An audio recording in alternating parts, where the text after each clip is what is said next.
Hello everyone, welcome to Vikas analysis. और आज हम हॉस्टल वार्डन 2023 में पूछे गए कंप्यूटर के प्रीवियस ईयर प्रश्न देखेंगे, जो कि आपके आने वाले एग्जाम के लिए बहुत ही इम्पॉर्टेंट है। तो दोस्तों, अगर आप हमारे चैनल पर पहली बार आए हैं तो प्लीज़ हमारे चैनल को एक लाइक और सब्सक्राइब सपोर्ट जरूर करिएगा। चलिए इन प्रश्न को सॉल्व करते हैं।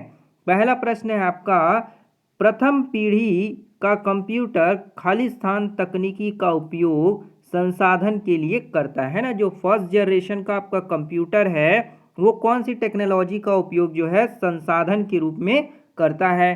पहला है आपका आईसी है ना, यानी कि इंटीग्रेटेड सर्किट। दूसरा है आपका माइक्रो प्रोसेसर।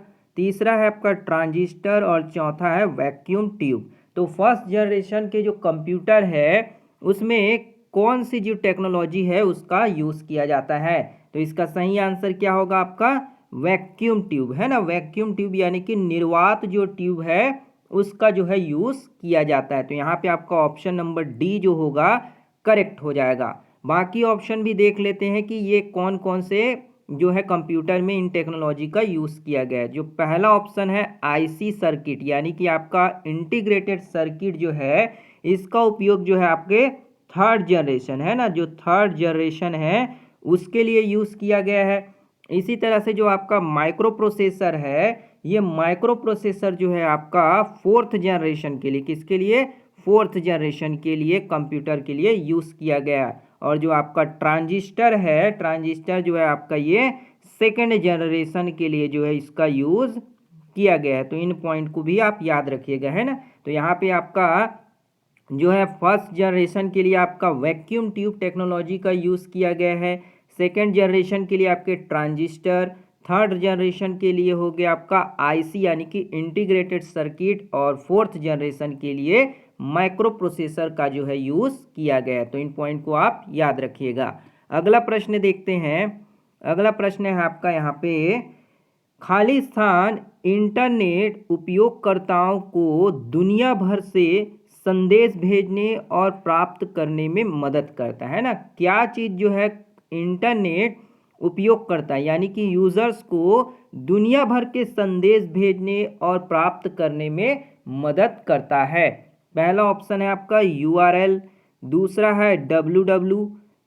तीसरा ऑप्शन है आपका वेबसाइट और चौथा है ईमेल है ना। तो किसका उपयोग जो है इंटरनेट यूज़र्स को दुनिया भर में संदेश भेजने है ना, जो मैसेज को सेंड करने और रिसीव करने में जो है हेल्प करता है।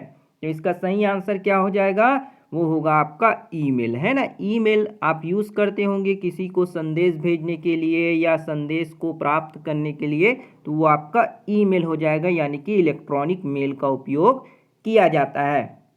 यूआरएल क्या है, तो यूआरएल का फुल फॉर्म पूछा जाता है अक्सर एग्जाम में। तो इसका मतलब होता है यूनिफॉर्म, क्या होता है, यूनिफॉर्म रिसोर्स है ना, रिसोर्स लोकेटर होता है ना। क्या होता है, लोकेटर है ना। कई बार जो है ऑप्शन में लोकेशन भी दिया जाता है, तो ध्यान रखिएगा यूआरएल का फुल फॉर्म होता है यूनिफॉर्म रिसोर्स लोकेटर होता है, ना कि लोकेशन है ना। कई बार जो है ऑप्शन में स्टूडेंट लोकेशन लगा देते हैं, तो याद रखिएगा लोकेटर होता है। तो यहाँ पे क्या हो जाएगा, लोकेटर हो जाएगा, यूनिफॉर्म रिसोर्स लोकेटर है ना। और WWF क्या होता है, WWW क्या होता है, तो ये आपका होता है वर्ल्ड वाइड वेब है ना। क्या होता है, वर्ल्ड वाइड वेब होता है। तो यहाँ पे आप याद रखिएगा, यहाँ पे आपका सही आंसर क्या होगा, इंटरनेट पर यूज़र जो है संदेश भेजने और प्राप्त करने के लिए ईमेल का जो है यूज़ करते हैं। तो ऑप्शन डी आपका करेक्ट होगा। अगला प्रश्न है आपका यहाँ पे, कंप्यूटर से जानकारी को कागज पर चित्रात्मक रूप से अनुवाद करने के लिए किस आउटपुट डिवाइस का उपयोग किया जाता है ना। कंप्यूटर से जो जानकारी है उसको चित्रात्मक यानी कि पिक्टोरियल रूप में आप जो है प्राप्त करने के लिए कौन से आउटपुट डिवाइस का यूज़ करते हैं। पहला ऑप्शन है आपका पंच कार्ड। दूसरा है टच पैनल।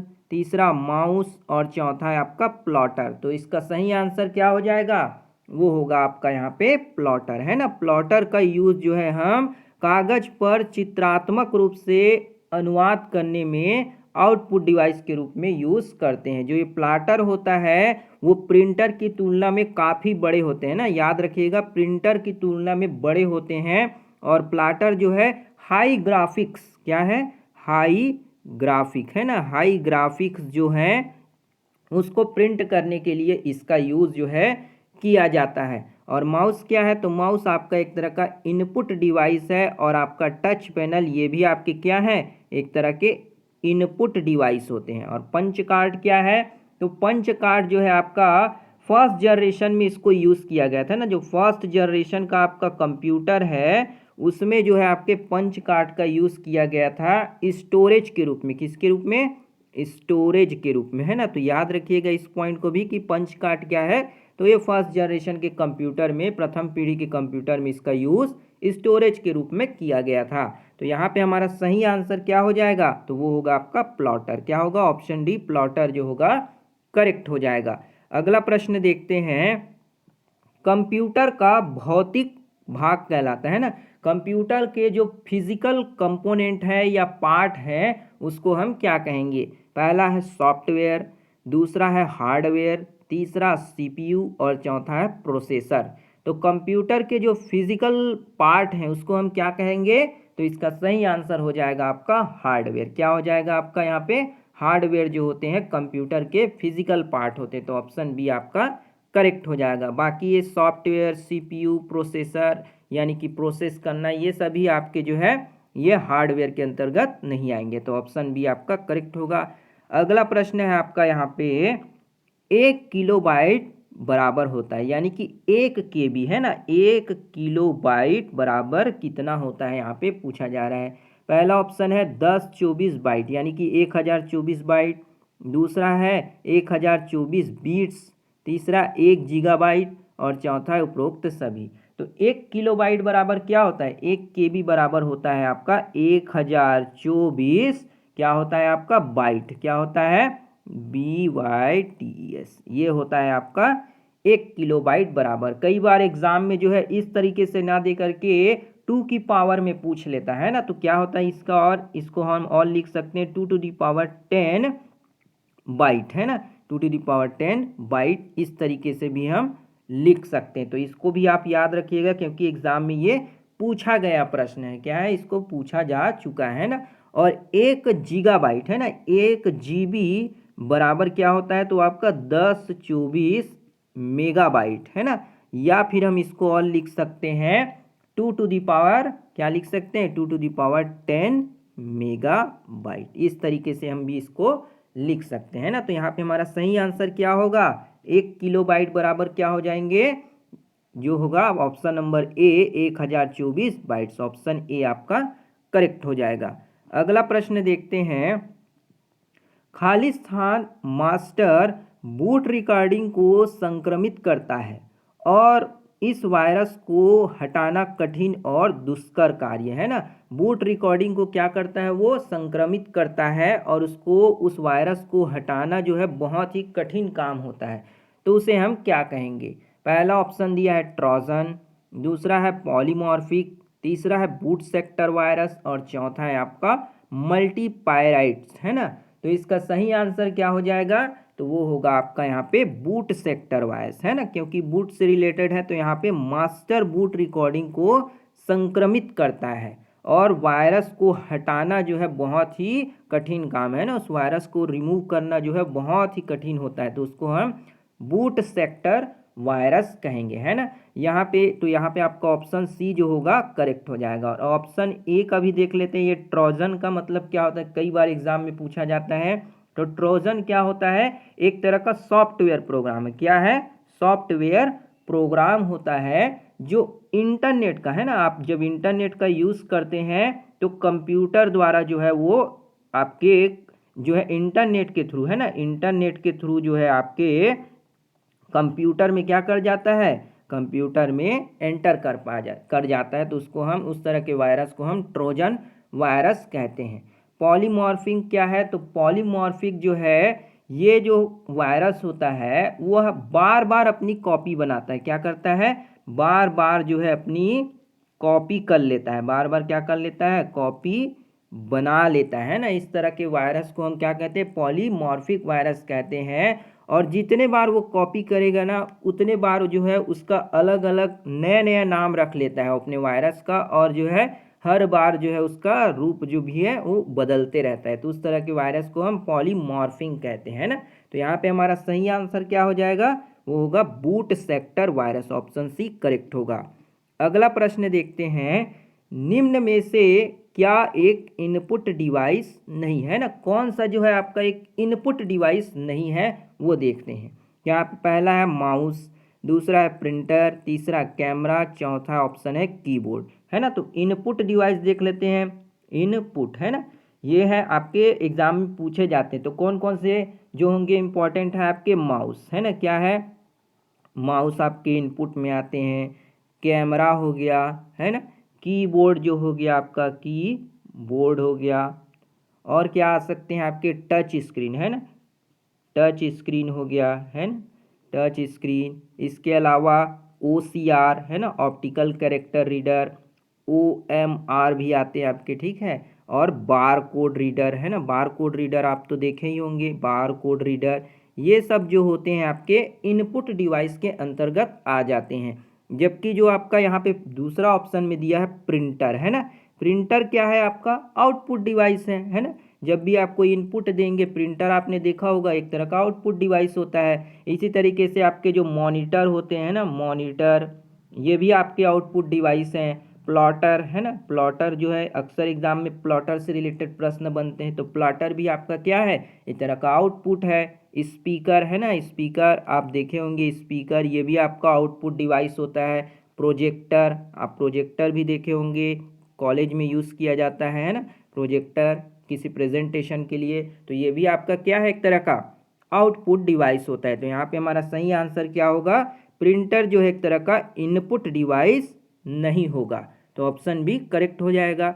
अगला प्रश्न देखते हैं, सीडी का पूरा नाम क्या है ना, फुल फॉर्म पूछा गया है सीडी के बारे में। तो सीडी का फुल फॉर्म क्या होता है आपका, कॉम्पैक्ट डिस्क। क्या होता है, compact disk. Option number C जो होगा कॉम्पैक्ट डिस्क करेक्ट हो जाएगा। और सीडी की स्टोरेज से रिलेटेड भी प्रश्न पूछा जाता है कि सीडी की स्टोरेज कितनी होती है, तो वो लगभग 700 मेगाबाइट होती है। कितनी होती है, 700 मेगाबाइट होती है। तो इस पॉइंट को भी आप याद रखिएगा, पूछा गया प्रश्न है ना, कि सीडी की जो है स्टोरेज कैपेसिटी कितनी होती है, तो वो 700 मेगाबाइट होती है।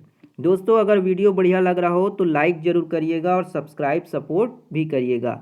अगला प्रश्न है आपका, निम्न में से क्या कंप्यूटर के ऑपरेशनों को नियंत्रित करने के लिए किया जाता है ना, कौन सा जो है कंप्यूटर के ऑपरेशन को कंट्रोल करने के लिए किया जाता है। पहला है सिस्टम सॉफ्टवेयर, दूसरा है आपका एप्लीकेशन सॉफ्टवेयर, तीसरा ऑप्शन है आपका यूटिलिटी सॉफ्टवेयर, और चौथा है इनमें से कोई भी नहीं। तो कंप्यूटर के ऑपरेशन है ना, जो भी आप ऑपरेशन करते हैं उसको कंट्रोल करने के लिए किसका उपयोग किया जाता है, तो इसका सही आंसर होगा एप्लीकेशन सॉफ्टवेयर। किसका, एप्लीकेशन सॉफ्टवेयर का यूज़ जो है किया जाता है। ऑप्शन बी आपका करेक्ट हो जाएगा। अगला प्रश्न देखते हैं, किस तरह का प्रोग्राम रो एवं कॉलम से संबंधित नंबर को कैलकुलेट करता है ना, किस तरह का जो प्रोग्राम है वो कंप्यूटर में जो है रो और कॉलम को क्या करता है, कैलकुलेट करने का काम करता है। पहला है विंडो प्रोग्राम, दूसरा है स्प्रेडशीट प्रोग्राम, तीसरा है ग्राफिक्स प्रोग्राम, और चौथा ऑप्शन है वर्ड प्रोग्राम। तो इसका सही आंसर क्या हो जाएगा, वो होगा आपका यहाँ पे स्प्रेडशीट प्रोग्राम, है ना। इसका काम क्या है, तो ये प्रोग्राम के रो और कॉलम को क्या है, कैलकुलेट करता है कि कितने नंबर्स ऑफ रो है और कितने नंबर्स ऑफ कॉलम है। तो यहाँ पे ऑप्शन बी आपका करेक्ट होगा। अगला प्रश्न है आपका यहाँ पे, ALU का पूरा नाम क्या है। बहुत ही इजी प्रश्न है। ALU का पूरा नाम क्या होता है, तो वो होता है आपका अर्थमेटिक लॉजिक यूनिट, है ना। ALU और कंप्यूटर के CPU के पार्ट्स होते हैं। क्या है, CPU के आपके पार्ट्स होते हैं ना, जिसमें ALU का क्या काम होता है, तो इसका काम होता है जितने भी आपके लॉजिकल वर्क है ना, लॉजिकल जितने भी आपके लॉजिकल काम है, मैथमेटिकल वर्क है ना, मैथमेटिकल जो काम है उसका उपयोग जो है ALU द्वारा किया जाता है ना। तो यहाँ पे आपका सही आंसर क्या हो जाएगा, तो वो होगा आपका arithmetic logic unit. Option number B आपका यहाँ पे करेक्ट होगा। अगला प्रश्न देखते हैं। अगला प्रश्न है आपका यहाँ पे, निम्न में से कौन सा ऑपरेटिंग सिस्टम नहीं है ना। जो ऑपरेटिंग सिस्टम नहीं होगा वो आपको यहाँ पे बताना है। पहला ऑप्शन है विंडोज, दूसरा है डॉस, तीसरा है गूगल और चौथा है लिनक्स। तो कौन कौन से यहाँ पे ऑपरेटिंग सिस्टम होते हैं, यानी कि OS कौन कौन से हैं वो देख लेते हैं ना। तो कौन कौन से आपके OS होते हैं, तो विंडोज होता है आपका, है ना। विंडोज आपका एक तरह का ऑपरेटिंग सिस्टम है।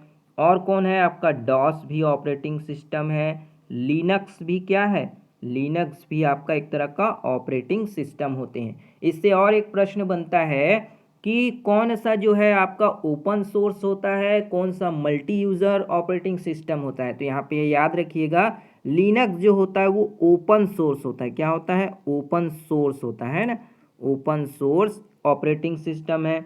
डॉस क्या है, तो डॉस जो होता है एक सिंगल यूज़र है। क्या है, सिंगल यूज़र जो होता है एक तरह का ऑपरेटिंग सिस्टम होता है। उसी तरह का विंडोज़ जो होते हैं आपके वो मल्टी यूज़र होते हैं। क्या होते हैं, मल्टी यूज़र होते हैं। मल्टी यूज़र आपके OS ऑपरेटिंग सिस्टम होते हैं, है ना। आप देखे होंगे कंप्यूटर में, आपने यूज़ भी किया होगा इन सब जो ऑपरेटिंग सिस्टम है ना। तो यहाँ पे आपका सही आंसर क्या हो जाएगा, तो वो होगा गूगल। गूगल ही जो है जो आपका ऑपरेटिंग सिस्टम नहीं होगा। गूगल क्या है आपका एक तरह का सर्च इंजन है। क्या है, सर्च इंजन है ना। आप सभी इसका यूज़ करते हैं। गूगल, किसी भी चीज़ को आपको सर्च करना होता है, किसी के बारे में जानकारी, तो जो है आप गूगल का यूज़ करते हैं। दोस्तों कमेंट बॉक्स में बताइएगा कमेंट करके कि गूगल का जो है पुराना नाम क्या है ना, पुराना नाम कमेंट करके ज़रूर बताइएगा। पुराना नाम एग्ज़ाम में पूछा गया प्रश्न है कि गूगल का पुराना नाम, यानी कि पहले उसको किस नाम से जाना जाता था। इसका आंसर आप हमें ज़रूर बताइएगा। अगला प्रश्न है आपका यहाँ पे, इनमें से कौन कंप्यूटर की विशेषता जो है नहीं है ना। कंप्यूटर की विशेषता नहीं है वो बताना है। कौन सा जो है कंप्यूटर का कैरेक्टरिस्टिक नहीं होगा। पहला है स्पीड, तो ये तो कंप्यूटर की विशेषता है। दूसरा है स्टोरेज, तो ये भी आपका कंप्यूटर की विशेषता है। तीसरा है ऑटोमेशन, ये भी आपके कंप्यूटर की विशेषता है। और चौथा है आपका IQ यानी कि इंटेलिजेंट कोशेंट। ये जो होता है वो कंप्यूटर की विशेषता नहीं है। तो यहाँ पे आपका सही आंसर क्या होगा, ऑप्शन डी, इंटेलिजेंट कोशेंट जो है आपका कंप्यूटर की विशेषता नहीं है। ऑप्शन डी आपका यहाँ पे क्या होगा, करेक्ट हो जाएगा। क्या होगा, ऑप्शन डी आपका यहाँ पे कंप्यूटर की विशेषता नहीं है। अगला प्रश्न देखते हैं। खाली स्थान कंप्यूटर प्रोग्राम है जो चाही गई जानकारी को सर्वर में संग्रहित जानकारी में से ढूंढता है। पहला है आपका वेब ब्राउज़र, दूसरा है वेबसाइट, तीसरा ऑप्शन दिया है आपका सर्च इंजन और चौथा है उपरोक्त में से कोई नहीं, है ना। तो क्या चीज़ है जो कंप्यूटर में प्रोग्राम जो चाही गई जानकारी को सर्वर में संग्रहित जानकारी में से ढूंढता है ना, सर्वर में जो मौजूद है उससे ढूंढ करके आपको देता है। तो इसका सही आंसर क्या हो जाएगा, वो होगा आपका यहाँ पे सर्च इंजन, है ना। अभी हमने आपको बहुत सारे सर्च इंजन जैसे कि गूगल, है ना, गूगल क्या है आपका एक तरह का सर्च इंजन होते हैं। इसी तरह से आपने सुना होगा अल्टा विस्टा, है ना, अल्टा विस्टा ये भी आपका एक तरह का सर्च इंजन था, है ना, जिसको याहू ने 2003 में खरीद लिया था। और याहू ये भी आपका क्या है, ये भी सर्च इंजन होता है। और साइरस, साइरस जो होता है ये भी आपका एक तरह का सर्च इंजन है जिसका उपयोग साइंटिस्ट लोग करते हैं ना। तो ये भी क्या है, याद रखिएगा, इंपॉर्टेंट है ना, क्योंकि एग्जाम में पूछा गया है। तो साइरस भी क्या है आपका सर्च इंजन है जिसका उपयोग वैज्ञानिक लोग करते हैं ना। तो यहाँ पे आपका सही आंसर क्या हो जाएगा, जो सर्वर में मौजूद डेटा को खोजने का काम करता है उसे हम सर्च इंजन कहते हैं। क्या कहते हैं, सर्च इंजन कहते हैं। ऑप्शन सी करेक्ट हो जाएगा। और वेबसाइट क्या होते हैं, तो वेबसाइट जो होते हैं आपके एक वेब पेजों का समूह है। क्या है, वेब पेज का क्या है, एक ग्रुप होता है। क्या होता है, वेब पेज का ग्रुप। वेब पेज के ग्रुप को क्या कहते हैं हम, वेबसाइट कहते हैं। क्या कहते हैं, वेबसाइट कहते हैं। और वेब ब्राउज़र क्या है, तो वेब ब्राउज़र तो आप सभी यूज़ करते होंगे, एक तरह का क्या है, एप्लीकेशन सॉफ्टवेयर है। क्या है, एप्लीकेशन एक तरह का सॉफ्टवेयर होता है। जैसे कि आपने यूज़ किया होगा क्रोम, है ना, क्रोम जो होता है आपका एप्लीकेशन सॉफ्टवेयर है, जो कि वेब ब्राउज़र के रूप में आप जानते हैं। उसी तरह से मोजिला फायर है ना, मोजिला जो होता है, मोजिला फायर, मोजिला फायरफॉक्स है ना, ये भी आपका एक तरह का क्या है, एक तरह का वेब ब्राउज़र होता है। इंटरनेट एक्सप्लोरर, ये सभी क्या है, आपके वेब ब्राउज़र के अंतर्गत आते हैं। तो यहाँ पे हमारा ऑप्शन सी सर्च इंजन जो होगा करेक्ट होगा। अगला प्रश्न देखते हैं। अगला प्रश्न है आपका, यूज़र की सहायता के लिए किसी विशिष्ट कार्य को करने के लिए बनाए गए सॉफ्टवेयर को कहा जाता है ना। यूज़र की हेल्प करने के लिए, कोई विशिष्ट काम करने के लिए, है ना, कोई स्पेसिफिक टास्क के लिए जाना जाता है, उस सॉफ्टवेयर को हम क्या कहते हैं, यहाँ पे आपसे पूछा जा रहा है। पहला है एप्लीकेशन सॉफ्टवेयर, दूसरा है सिस्टम सॉफ्टवेयर, तीसरा है यूटिलिटी प्रोग्राम, चौथा है उपरोक्त सभी, है ना। तो इसका सही आंसर क्या होगा, वो होगा आपका एप्लीकेशन सॉफ्टवेयर। क्या हो जाएगा, एप्लीकेशन सॉफ्टवेयर, ऑप्शन ए आपका यहाँ पे करेक्ट हो जाएगा। अगला प्रश्न देखते हैं, कोडित निर्देशों को सूची को क्या कहलाता है ना। कोडित निर्देशों की जो सूची होती है उसको हम क्या कहेंगे। पहला है फ्लो चार्ट, दूसरा है एल्गोरिदम, तीसरा है कंप्यूटर प्रोग्राम, चौथा है आपका यूटिलिटी प्रोग्राम।